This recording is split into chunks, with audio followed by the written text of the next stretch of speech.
Hello viewers, my name is Adam and this is Seeking Productions, bringing you another video game review. In this video, I'll be reviewing Tekken 8. Tekken 8 is the 8th main installment in this long-running fighting game franchise that debuted back in 1994 and has been a staple in arcades and console hardware ever since. Those of you who are not familiar with the Tekken franchise, it mainly revolves around a martial arts tournament by the name of the King of Iron Fist Tournament, run by a Japanese corporation known as the Mishima Corporation that used to be run by Heihachi Mishima, the patriarch of the Mishima family tree. Now, ever since the first game, the main story mainly revolved around a familiar civil war or power struggle in the Mishima bloodline due to supernatural double gene that has been passed down for generations in that family. It's been a very toxic family relationship between Heihachi and his son Kazuya Mishima, and that trickled down to even Kazuya's own son, when he gave between him and Jun Kazama by the name of Jin Kazama. Now, Jin Kazama ended up being the main character of the Tekken franchise since Tekken 3, and the story just continues to be a lot more chaotic as it went along. Now, for a long time, fighting games actually been my favorite genre in gaming.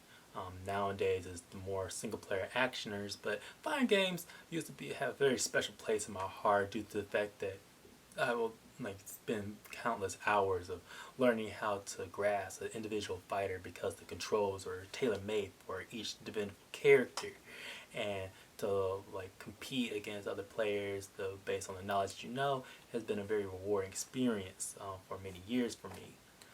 Nowadays, most fighting games, especially for a lot of major franchises in the genre, tend to have become a lot more accessible in this gameplay, very simplistic and generalized in the control schemes, but thankfully Tekken maintained a form of consistency throughout its major installments. So the transition between games and transitions between games from the knowledge from what you know from previous games carries over.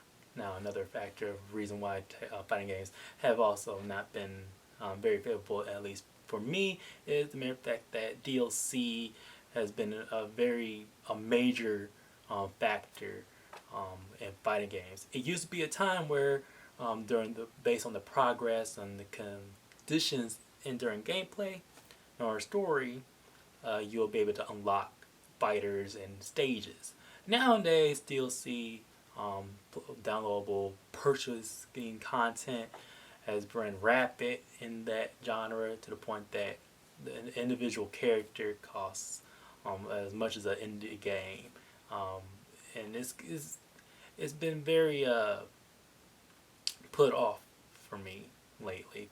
So the story in Tekken 8 revolves that's a little bit after Tekken 7.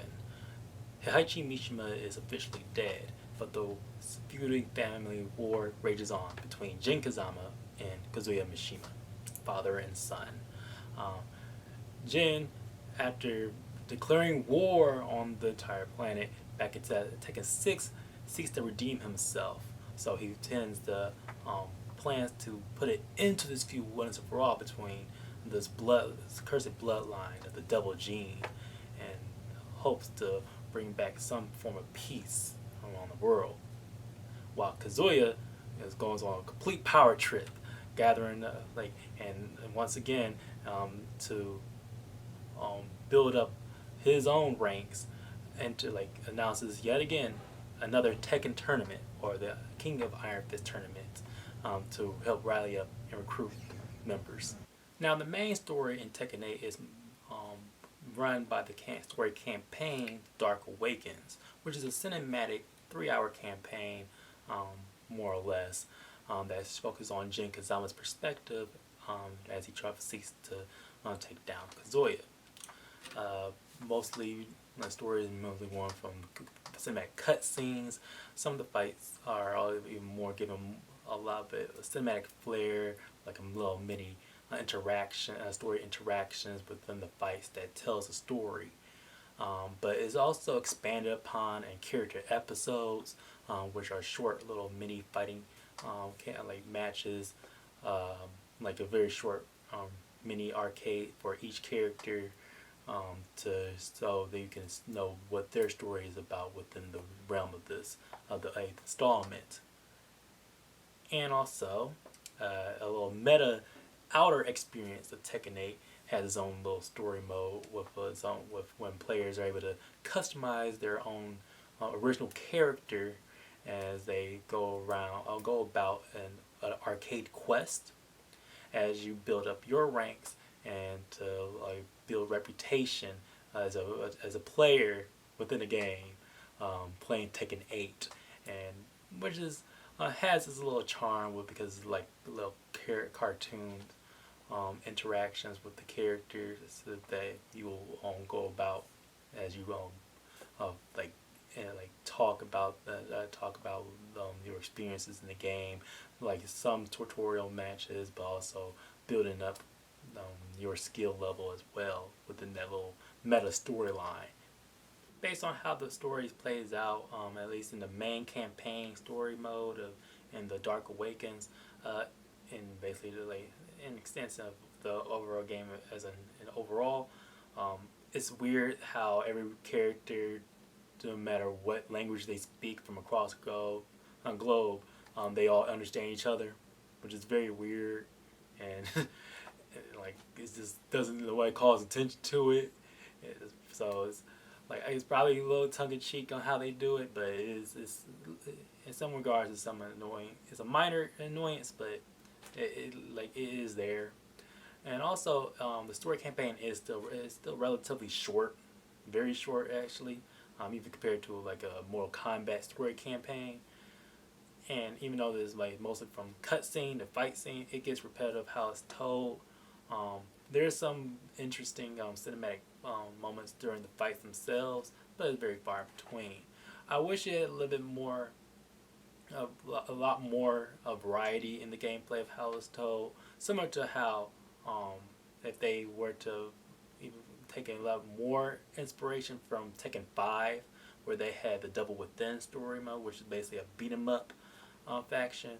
So it's not just it only had one section where it's like that, and I feel as though having a little bit more of a beat 'em up interspersed throughout the campaign would have been more of a satisfactory experience with that single player mode. How it concludes with Tekken 8 is a satisfying way how they decided in that storyline, with some surprises down the way. Gameplay wise, the Tekken has always been a 3D fighter, where you're able to take your fighters on a 3D plane and maneuver around the arena as you see fit, as you to be sidestepping to better avoid and dodge enemy attacks, and also have play offense in any direction you see fit, and based on your moves or combos, it also depending on where you are in the arena and where you're facing or not facing your opponent. The basic interface maintains the same ever since the inception of this franchise, with left and right punches and kicks, or with a combination of combos at your disposal. Each character is given a very lengthy move set for you to be able to learn and master, so you can create your own combos at your leisure. A very in-depth practice mode allows you to do just that. It's a very rewarding experience to really get in there. Tekken 8 actually rewards a more aggressive play style than from previous games. That's actually been evolved since Tekken 6, when they introduced the rage system that allows for opponents to take a second win in fighting if their health reaches a much more lower state. And even though that's been debuted since Tekken 6, it has been evolved with the progression of Tekken 7, where characters are able to perform a super desperation move in addition to that. But in Tekken 8, the main system that they introduced is the heat, which is essentially like a rush state, and where it has its own state of moves at your disposal for that are like mainly accessible through via a single button, but it's like you can combine that with the momentum that you build off of your each following consecutive attack. The health bar, you're able to have guard breaks that be able to heal over time, so you can regain some health based on the way, rather or not you're attacking or avoiding or countering your attacks. But you're able to, with certain abilities now, you're able to break that and such, put a stop to that health regeneration. Now, thankfully, with the even though that they added on these elements, the core basis of each individual character feeling very specific and tailor-made is still essential to the gameplay. With 33 characters at launch, you'll be able to like master each individual one, and not one character feels the same. Production-wise, Tekken 8 is the best-looking game to date with its next-generation graphics and frame rate. It runs very well and comparable to my favorite Tekken game in the franchise still to this day, Tekken 5. Tekken 8 does come close in terms of gameplay, like overall in terms of the fighting experience. Like I said, the game has 33 playable characters at launch, so even though there be downloadable characters down the line, something that I'm having hit and miss about, having so many characters right off the bat who has their own playable styles and movesets that feels different, like they give you enough time to get to know them, so you don't have to be in a rush to get additional characters. Though I do wish that unlocking them will be an option as well, but that's not a thing anymore. The game Tekken 8 has plenty of game modes that's well balanced, from offline single player or multiplayer or online multiplayer.